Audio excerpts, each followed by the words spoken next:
Hi guys. Today, let's just jump straight into this video.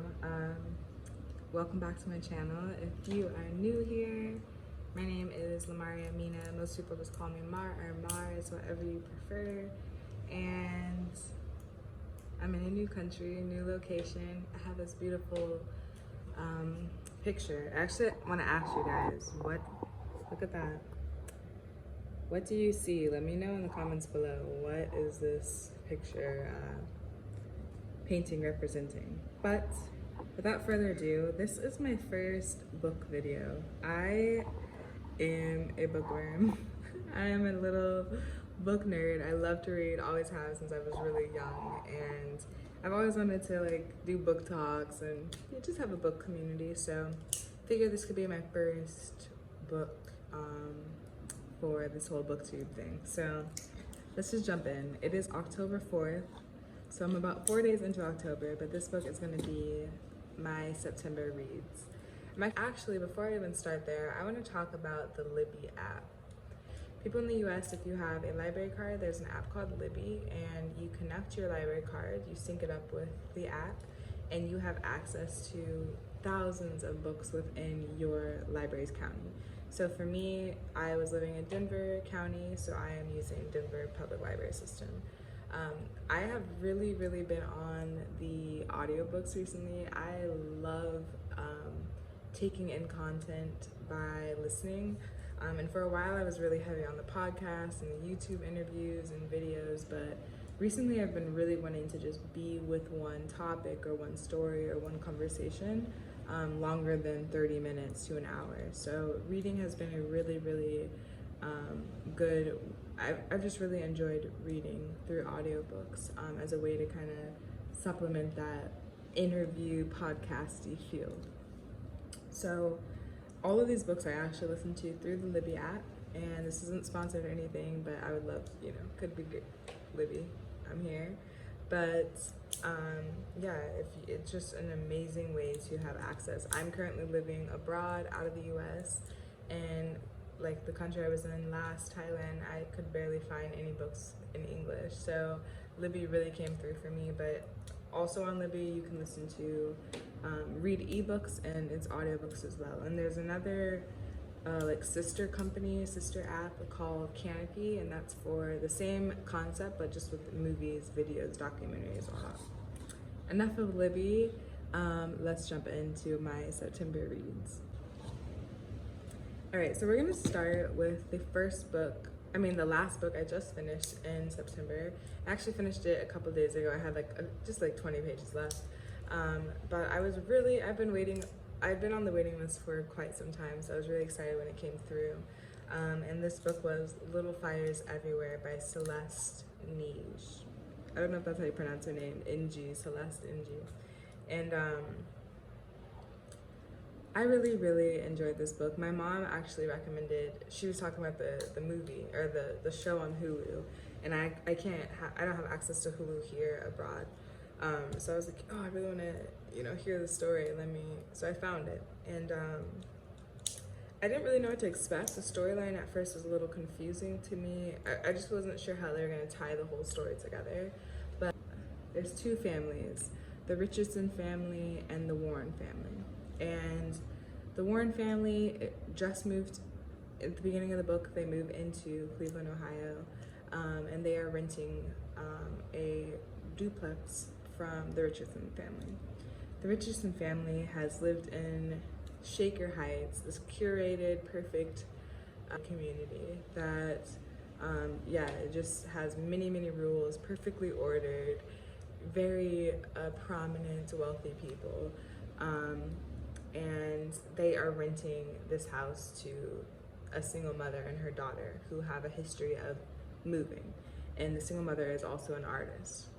So it's these two families that are very different, have chosen very different lifestyles, and a feud happens in the town that really shakes things up, where a Chinese baby is being adopted by white parents, and her birth mother comes back into the picture.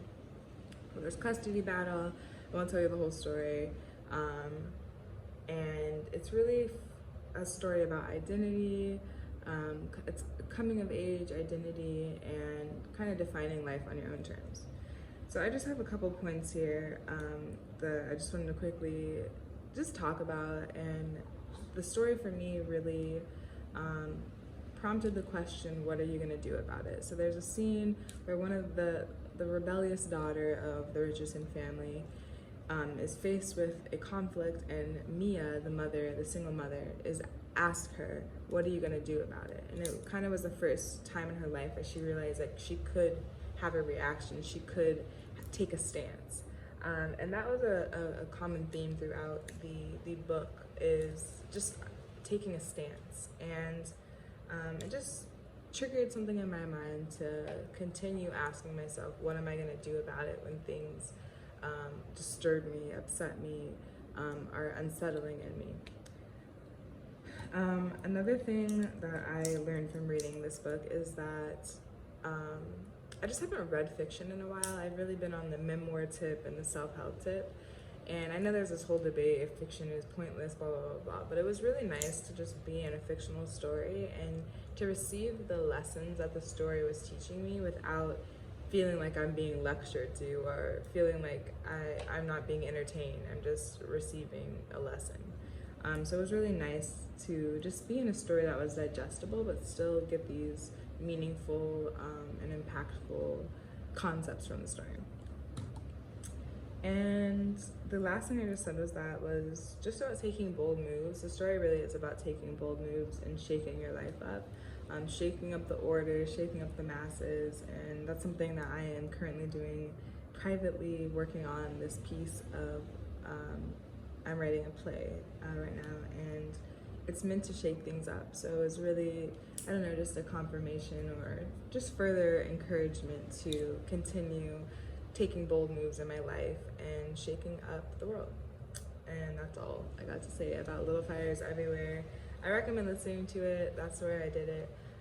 I really, really enjoyed this book. It was light, an easy read, but still had some depth. And yeah, that's all. All right, this book that I read is not light at all. It's very opposite to Little Fires Everywhere. This book is Kindred by Octavia Butler. I have had this on my list for years. I have been meaning to read this book. This was actually my first Octavia Butler novel, and I am so glad to have read it. I'm so devastated to have read it, but there's so much to say, and let me see. Let's just jump in. So first of all, I would say that I've never been invested or deeply involved in a slave narrative before. And that was like one of the first things that I realized when I started the book, was like, whoa, I might have read an excerpt, I might have heard like a biography, but I never have like followed a slave and their story before, like through text, maybe through a movie, and that's deeply powerful to watch, but it's only an hour and a half. This book was like 10 hours or something. So for 10 hours I'm in this slave narrative, and that was really troubling and really just difficult to endure. But some things that I learned, first let me tell you the little overview, is that basically this woman, the modern day is like 1970, I think it was like 1978, and this woman's just living her life. She's married, was she living in New York? Living in New York, I might be wrong about that, but living in the North, and everything's cool, and then all of a sudden she is taken back in time through her ancestral lineage to, I don't remember the exact date, but back to a time of slavery and to this plantation that is in her family line.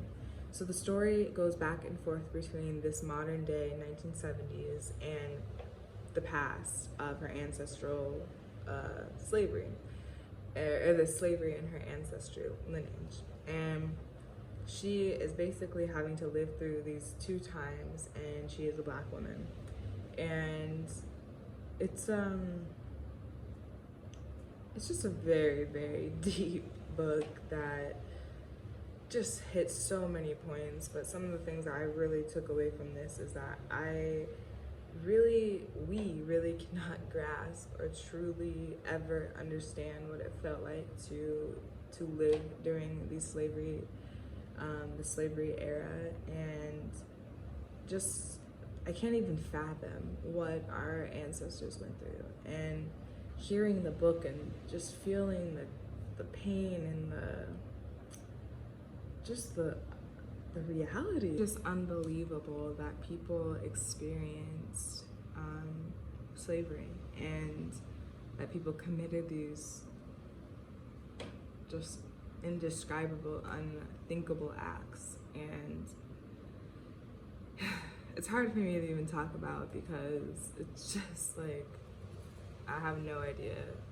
I felt so much pain reading the book and so much heartbreak. And that leads me into the next thing, where I really learned through this book that racism hurts all of us, that hate hurts all of us, whether you're the racist, the victim of racism, the system that is encouraging this racism. It hurts us all. It hurts the dollar. It hurts every single person, no matter the skin color. It's just it's hard, you know. I'm struggling to find the words right now, but everyone has to read this book. White, black, Mexican, Asian, doesn't matter, especially Americans. Like, you absolutely need to read this book to just get a glimpse into this world in a way that is, I wouldn't necessarily say entertaining, but in a way that grabs you differently than a memoir or a biography would. Having it be the science fiction perspective, I don't know, just adds this layer that makes it endurable, because I don't think I could have continued reading, at least at the rate that I did, had it not been that science fiction like relief of leaving the plantation. Something else that was really different for me when reading this is that I had to turn the pain into beauty. There was no way that I could just sit there and take in the book. I had to be healing and releasing it as it came in. And so the way that I did that was through painting. I painted, I'll show some pictures, but I painted quite a few paintings using bright colors and just turning different scenes around in my head into beauty. And I really found enjoyment in that, and I really suggest that if you listen to an audiobook, go ahead and get some paint out, get some crayons out, color, and kind of imagine those scenes onto paper, especially books that have just a heavy heart matter, to not just be taking it in and letting it sink into you, but take it in and filter it out of you. And yeah, Kindred, you absolutely have to read it. You really have to read it. I'm already on the waiting list for 4 more of Octavia Butler's books that I'm really excited to read. But that one's definitely an American classic that everyone should read. And the very last book that I read in the month of September is The Year of Yes by Shonda Rhimes. I started this book a few years ago, never finished it, so I started it again. She reads it through the audiobook, so it's fun to hear her voice and hear her personality. And yes, it's an easy read. Basically, it's a memoir of a period of time when Shonda was faced with this decision to choose to live on purpose and choosing to say yes to her life, because she was living in fear and in her comfort zone. And so it was basically her having to choose if she was going to live or not. And she had just an incredible experience, and it's very, of course, entertaining. If you don't know who Shonda Rhimes is, she is the creator, writer of Scandal, of Grey's Anatomy, of How to Get Away with Murder, and she is just leading the way for us Black writers in screen and television. Some things that I really learned through the Year of Yes were questions like, are you living on purpose? Are you living your life with intention? Are you saying yes to the things in your life, or is life just happening to you? Something else that really struck me through this book was the power of play. She had this moment in the story where her daughter asked her to play, and she was on the way to the red carpet event, and she was already late, and she's like, really, what does it hurt if I sit down with my child for 10 more minutes? I'm already late. Play with your child. And from then on out, she decided to say yes to every time her child asked her to play, and how it brought her to her inner child. And just in a time when we are so pushy on work, produce, consume, be the best, play is often at the back corners of our mind. And I think it is very, very important to cater to your younger self, to cater to that inner child, and to play. Like, at the end of the day, when you're on your deathbed or whatever, you're not gonna be caring about the emails and the money and the work, and you're gonna think about how many good memories you had, and ultimately those memories came from you playing.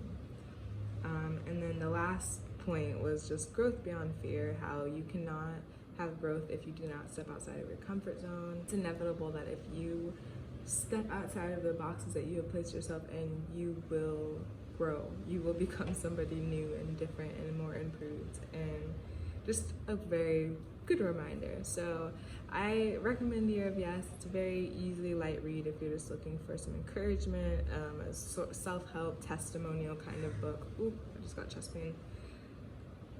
If you're looking for a self-help, testimonial kind of book, The Year of Yes is a great one to listen to. And I think that's it. That wraps up my reads for September. This is a quick video. I am really excited for this little aspect of my channel. I love to read. I think reading is so important, especially in a time such as now where there's so many other things you could do besides reading. And it just always blows me away how words can create such a story and can spark your mind to have all these thoughts. It's just so magical to me, and I truly believe that like time travel is through reading. So that is my way of time traveling this month. Thank you guys so much for watching. I'd love to hear what you are reading, what you just finished, and yeah, let me know if you've read any of these 3 books that I talked about here. And I think that's it. I'm excited I have a couple books that I've already started for October. So I'm not actually doing the fall spooky time books. I'm not even in America. Halloween doesn't seem to be a thing. I am an October baby. I love the fall. I love the Halloween spooky feel, but I don't know, I'm not really in that vibe this year, so don't expect that from this channel probably. But yeah, that's it, you guys. Thank you again. Don't forget to comment, like, subscribe, share this video, and I will see you very, very soon. Thank you for all the love and support. Bye, guys. Bye.